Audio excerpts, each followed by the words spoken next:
शुएब एक दिन आगे तुम रोगे परेशान होगे। आज मेरी ये हालत हुई है ना, ये सिर्फ और सिर्फ मेरे दोस्तों की वजह से हुई। तो एक टाइम ऐसा आया घर पे पता चल गया, 12-13 घंटे अपने ऑटो रिक्शे को देता हूँ। अच्छे दोस्त होंगे, आप कभी भी रिक्शा ड्राइवर नहीं बन सकोगे। आज मैं शुएब रिक्शे वाला ना होता, सेल करके ना मुझे एक ऑटो रिक्शा ले दे, मैं ना वो चला लूंगा ताकि मेरे ऊपर धूप ना पड़े। आप इतने ज्यादा काम करते हैं तो आप फिर भी ऑटो रिक्शा चला रहे हैं। ये भी मैंने कहा अबू जी आप ऐसा करिए, आप ना मुझे एक लोडर रिक्शा ले दे। शादी के जो 3 साल होते हैं ना, 3 साल में काफ़ी ज़्यादा मुश्किल। अस्सलामुअलैकुम, खुश आमदीद कहता हूँ अपने यूट्यूब चैनल के ऊपर। आज मैं आप लोगों को अपनी इस वीडियो में बताने वाला हूँ शुएब रिक्शे वाला कैसे बना। इतनी ज़्यादा मुश्किलात मेरे ऊपर आई, कैसे आई ये वीडियो आप लोगों ने लाजमी कंप्लीट देखनी है ताकि आप लोग भी आने वाले वक्त में कहीं रिक्शा ड्राइवर ना बन जाए। क्योंकि मैंने तो काफ़ी ज़्यादा मुश्किलात से गुजरा हूँ। जब मैं पढ़ता था ना, मैं अपने दोस्तों के अंदर काफ़ी ज़्यादा अगेन हो चुका था, काफ़ी ज़्यादा लगन थी मुझे अपने दोस्तों के साथ और दोस्तों को मेरे साथ। वक्त के साथ साथ मेरे मैट्रिक के इम्तहानात मेरे पास आए, मैंने अल्हम्दुलिल्लाह वो भी पास किए, इंटर किया।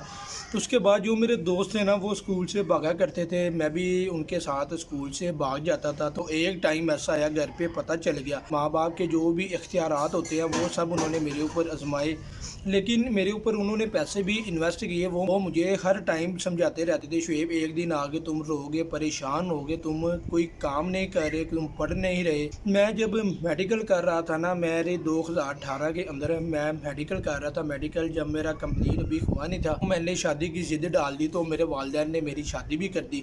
शादी के जो 3 साल होते हैं ना, 3 साल में काफ़ी ज़्यादा मुश्किलात में रहा। मेरे पास पैसे नहीं होते थे, घर वालों से पैसे मांग, अबू से पैसे मांग, भाइयों से, बहनों से, दोस्तों से पैसे मांग के मैंने 3 साल अपना गुजारा किया। एंड ऑफ द एंड आके मैंने अपने अबू को कहा, मैंने कहा अबू जी आप ऐसा करिए, आप ना मुझे एक लोडर रिक्शा ले दे, मैं ना वो चला के अपना गुजारा कर लूँगा। अबू कहते नहीं तुम जॉब करो। मैंने कहा अबू जी मैंने जॉब नहीं करनी, आप जो मर्जी कर ले, मैंने जॉब बिल्कुल नहीं करनी। तो मेरे वालिद साहब ने मुझे फिर एक लोडर रिक्शा लेके दिया जो फैसलाबाद से मंगवाया था। ठीक है, ऑनलाइन हमारी बात हुई, ऑनलाइन पेमेंट की, वो लोडर रिक्शा मेरे घर आ गया। एक हफ़्ता उसको मैंने अपने पास से रखा लेकिन वो भी मेरे से ना चल सका, क्योंकि कभी चलाया ही नहीं था। चलाया होता तो शायद वो भी चल जाता। उसके बाद मैंने अपने अबू को कहा अबू जी आपने ऐसा करिए, आप इसको सेल करके ना मुझे एक ऑटो रिक्शा ले दे, मैं ना वो चला लूँगा ताकि मेरे ऊपर धूप ना पड़े। मेरे वालिद साहब ने मुझे ऑटो रिक्शा लेके दे दिया। आप वीडियो के अंदर देख भी रहे हैं, जिस दिन से मैंने ऑटो रिक्शा लिया उसी दिन मैंने अपनी पहली वीडियो बना के यूट्यूब चैनल के ऊपर अपलोड की। वीडियो बनाने का मकसद मेरा ये है, जब आपके ऊपर कोई मुश्किल टाइम आएगा ना, मुश्किल वक्त आएगा ना, आपका कोई दोस्त आपके काम नहीं आएगा। आज मेरी ये हालत हुई है ना, ये सिर्फ और सिर्फ मेरे दोस्तों की वजह से हुई। अगर मेरे शुरू से अच्छे दोस्त होते, पढ़े लिखे दोस्त होते, आज मैं शुएब रिक्शे वाला ना होता। एक तरफ से दुखी भी होता, दूसरी तरफ से सुकून भी मिलता। मैं रिज़्क़ हलाल कमा के अपने बच्चों को खिला रहा हूँ और मेहनत करता हूँ, सुबह जाता हूँ शाम को घर आता हूँ। इन बातों के ऊपर लाजमी गौर कीजिएगा। हर बंदा आज के दौर में परेशान है। अगर आपसे काम नहीं हो रहा यार, आप छोड़ो, ऑटो रिक्शा चलाना कोई बुरी बात नहीं है, कोई गंदा काम नहीं है।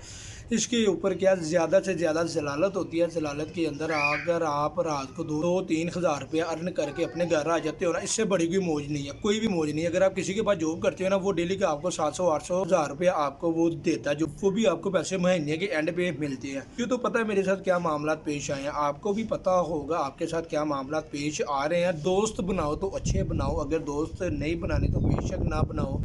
अच्छे दोस्त होंगे, आप कभी भी रिक्शा ड्राइवर नहीं बन सकोगे। आप किसी ऑफिस में बैठे होंगे, लोग आपकी इज्जत कर रहे होंगे। मैं क्या करता हूँ, सुबह 5 बजे जाता हूँ और शाम को 7-8 बजे घर आता हूँ। 12-13 घंटे अपने ऑटो रिक्शे को देता हूँ, तो फिर मैं 2-3 हज़ार रुपये अर्न करके अपने घर आता हूँ। मेहनत करता हूँ, अल्हम्दुलिल्लाह अल्लाह ताला मेरी मेहनत का फल भी दे रहे हैं। अगर आपके अच्छे दोस्त हैं तो अच्छे दोस्तों का फ़ायदा उठाएं, बुरे दोस्त आप लोग दूर करें। एक रिक्शा ड्राइवर की, रिक्शा मैकेनिक की वीडियो बनाता रहता हूँ, मैकेनिक लोग क्या करते हैं, ये मैं आप लोगों को अब एक मिसाल देने लगा हूँ, शायद आपको ये समझ आ जाए। दोस्तों वाली ना आए, ये वाली आ जाए। मैकेनिक का क्या मामला होते हैं, अगर एक नया रिक्शा ड्राइवर उसके पास चला जाता है ना, वो मैकेनिक की ये कोशिश होती है ये बंदा हर महीने मेरे पास ही ऑटो रिक्शे का काम करवाने आए। यानी कि वो मैकेनिक रिक्शा ड्राइवर के साथ एक कमेटी डाल देता है। उसको पता चल जाता है इस रिक्शा ड्राइवर ने, इसको जो भी मसला मसाइल पेश आना है, इसने मेरे पास ही आना है, इसके अलावा ये किसी के पास नहीं जाएगा। जो बुरा दोस्त होता है ना, उसको पता होता है यार, अगर ये कोई भी मुश्किलात में होगा ना, यानी कि बुरी मुश्किलात में होगा, तो ये मेरे पास की आएगा। अच्छा दोस्त का ये मतलब होता है, अगर अच्छी बात करने के लिए आ रहा है या अच्छे काम के लिए आ रहा है ना, ये मेरे पास ही आएगा। मेरे साथ क्या क्या मामलात पेश आए, मुझे कौन कौन सी मुश्किलात से गुजरना पड़ा, मेरे साथ मेरे दोस्तों ने क्या किया, मेरे साथ मेरे रिश्तेदारों ने क्या किया, मेरे साथ और लोगों ने क्या कुछ नहीं किया, ये सब कुछ आप लोगों को मैं लाजमी बताऊंगा। मैं कौन कौन से काम कर सकता हूँ और अल्हम्दुलिल्लाह अल्हम्दुलिल्लाह अल्हम्दुलिल्लाह अभी भी मैं करता हूँ। जब कोई काम आ जाए तो सब मैं अपनी कहानी खोल के आप लोगों के सामने रख दूंगा। आपको खुद पता चल जाएगा यार शुएब भाई आप इतने ज़्यादा काम करते हैं तो आप फिर भी ऑटो रिक्शा चला रहे हैं। ये भी रीज़न बताऊंगा मैं क्यों चला रहा हूँ, मेरी मजबूरी है या मैं शौक़ से चलाता हूँ।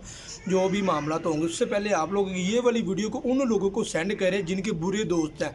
बुरा दोस्त किसी का नहीं होगा तो वो किसी ऑफिस में काम कर रहा होगा, अगर जिसका बुरा दोस्त होगा वो ऑटो रिक्शा चला रहा होगा। ये मैं वीडियो बना रहा हूँ, मुझे कोई शर्म नहीं आ रही, मुझे कोई दुख नहीं है अपने ऊपर। दुख सिर्फ इस बात का, मैंने अपने वालिदैन की बात नहीं मानी। अगर मैंने अपने वालिदैन की बात मानी होती आज मैं शुएब रिक्शे वाला ना होता। ये बड़ों की मिसाल है, जिसने माँ बाप को सताया उसने रिक्शा चलाया। आप लोगों ने अक्सर सुना होगा, ये बिल्कुल हकीकत बात है। मैंने अपने वालिदैन की नाफरमानी की तो आज मैं ऑटो रिक्शा चला रहा हूँ। इंशाल्लाह ताला नेक्स्ट वीडियो में मुलाकात होगी, तब तक आप लोग अपना ख्याल रखें। इस वीडियो को आगे ज़्यादा से ज़्यादा शेयर करें। अल्लाह हाफिज़।